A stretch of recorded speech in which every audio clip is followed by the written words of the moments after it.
La Fed a donc tranché hier soir en relevant de 25 points de base ses taux d'intérêt, taux directeur de la Banque centrale américaine qui se situe entre 4,75% et 5%. Bonjour Frédéric Leroux.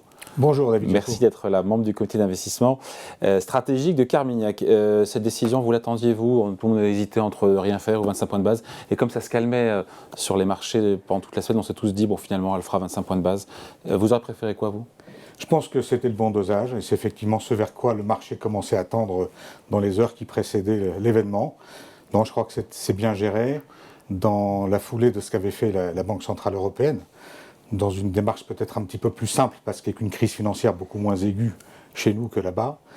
La banque a fait ses 50 centimes, Powell a fait ses 25. Quitte à prendre le risque de remettre une petite pièce dans le jukebox de l'instabilité financière. Quitte à prendre ce risque, il l'a bien expliqué. Au nom de l'inflation, du combat contre l'inflation qui continue. Le combat contre l'inflation, dans ce cycle inflationniste, est un combat que la Fed n'a pas eu à mener pendant plus de 40 ans. Il est clair qu'il faut qu'elle le prenne bien au sérieux. Les soucis bancaires viennent de la hausse des taux, qui vient elle-même de l'inflation. La laisser partir, ne pas la contrôler suffisamment, là aussi pourrait ajouter l'insulte à la douleur, et donc je pense que le travail a été bien fait hier, oui. Quand Powell affirme, je le lis, les événements récents sont susceptibles de provoquer un resserrement des conditions de crédit pour les ménages et les entreprises, de peser sur l'activité économique, les embauches et l'inflation. C'est-à-dire que les turbulences bancaires qu'on a depuis 15 jours, qui commencent à se calmer, auront un impact sur l'économie et surtout correspondent à une forme de hausse de taux d'intérêt implicite que la Fed n'a pas à faire. C'est ça. On considère que en fait, le resserrement induit, c'est à peu près 25 à 50 centimes supplémentaires. Donc elle aurait pu ne rien faire hier. Non, je pense que le message pour l'inflation n'aurait pas été bon. Oui. Le combat contre l'inflation est encore à mener. Bon, cela dit, les bonnes nouvelles arrivent. On voit quand même que cette désinflation a démarré en juin dernier, pour la partie comprenant l'ensemble des prix, en septembre dernier pour la partie hors alimentation et énergie. On est dans cette désinflation, mais il faut l'ancrer maintenant. Désinflation lente. Et il y a eu une forme de pause ces derniers mois, et on a par contre depuis quelques semaines des données macroéconomiques qui sont faibles et qui nous indiquent que l'inflation devrait suivre cette faiblesse en reprenant un petit peu son rythme de baisse dans les mois qui viennent. Frédéric Leroux, si les banques régionales resserrent un petit peu le revenu du crédit parce qu'elles sont en difficulté, quelque part ça fait un peu aussi les affaires de la Fed pour calmer l'économie et une fine l'inflation. Sauf qu'elle maîtrise un petit peu moins la rapidité du resserrement monétaire qui en viendrait, puisque dans une crise financière, il suffit d'un petit détail, d'un petit papillon pour créer un gros événement. C'est très difficile à maîtriser. C'est vrai que ça joue un petit peu le rôle que la Fed doit jouer en resserrant ses conditions. D'autant que les banques régionales pèsent énormément à l'échelle du pays. On dit c'est des banques régionales, des petites banques, mais cumulées, c'est la moitié des prêts à l'économie. Oui, et c'est surtout l'essentiel des prêts à l'immobilier professionnel, commercial, là où on voit aujourd'hui vraiment la grande faiblesse. On a à la fois les effets cumulés de la sortie du Covid, avec donc des locaux qui sont moins occupés. On a bien évidemment là, donc des défauts qui arrivent et qui se multiplient, qui arrivent tous les jours, et qui sont donc portés là aujourd'hui par les banques régionales.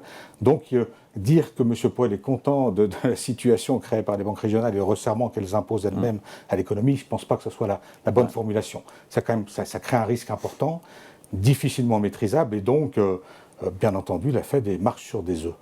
Mais les banques régionales ont un rôle énorme dans le financement de l'immobilier professionnel, et donc c'est là qu'est la faiblesse aujourd'hui de l'économie américaine. Un petit mot de Janet Yellen, qui nous fait un pas de deux, parce que d'un côté, elle nous a dit, en gros, si d'autres banques régionales américaines sont en difficulté, il y aura garantie sans plafond des dépôts des clients, et en même temps, elle a dit, ça ne sera pas pour toutes les banques non plus. En fait, c'est très amusant, j'ai presque envie de dire, puisque hier, tout le monde était concentré sur Jérôme Powell, qui fait à peu près ce qu'on attendait, qui fait bien son travail, ça fait monter les actifs risqués, donc les actions, qui étaient en très bonne forme vers 8 heures du soir hier.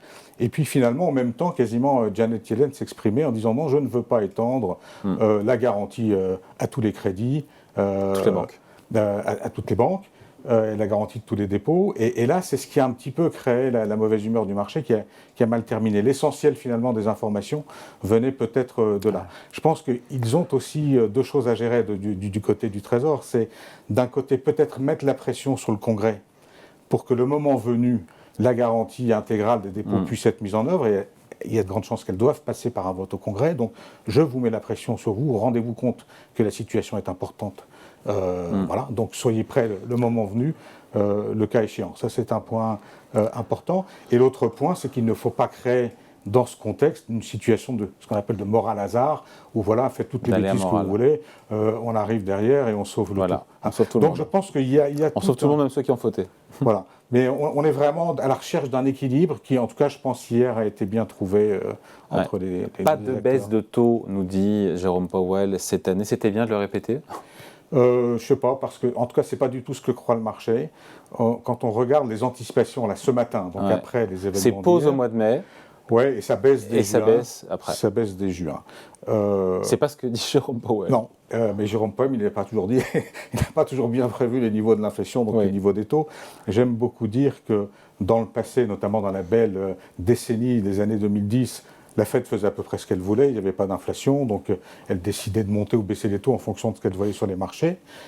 Aujourd'hui, c'est vraiment l'inflation qui décide, et elle n'est pas aussi lisible qu'on le voudrait. Hein. En tout cas, là aussi, ce qu'on peut dire, c'est que ce qui se passe, encore une fois, cette crise bancaire qui semble derrière nous, aura, même si elle semble derrière nous, un impact sur l'économie. C'est ce que nous dit Jérôme Powell aussi. Hein, oui, alors ça, qui fait peut-être aussi ses affaires, encore une fois. Là, je pense que c'est tout à fait vrai. C'est-à-dire que il n'y avait pas vraiment de consensus sur le marché pour dire qu'il y a une récession aux États-Unis vers la fin de l'année. Là, maintenant, je pense que tout le monde est à peu près convaincu qu'on l'a. D'ailleurs, qu'on y va, pas qu'on avec les prévisions qu'il a données pour l'ensemble de l'année, implicitement, on analyse qu'il y a au moins le troisième trimestre qui est négatif en 2023.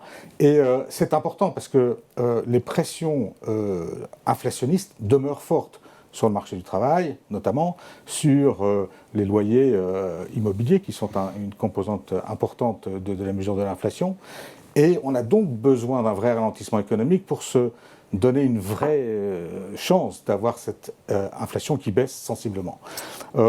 Donc, de ce point de vue-là, effectivement, rendre plus probable, voire totalement vraisemblable, une récession, c'est probablement une bonne chose pour la Fed.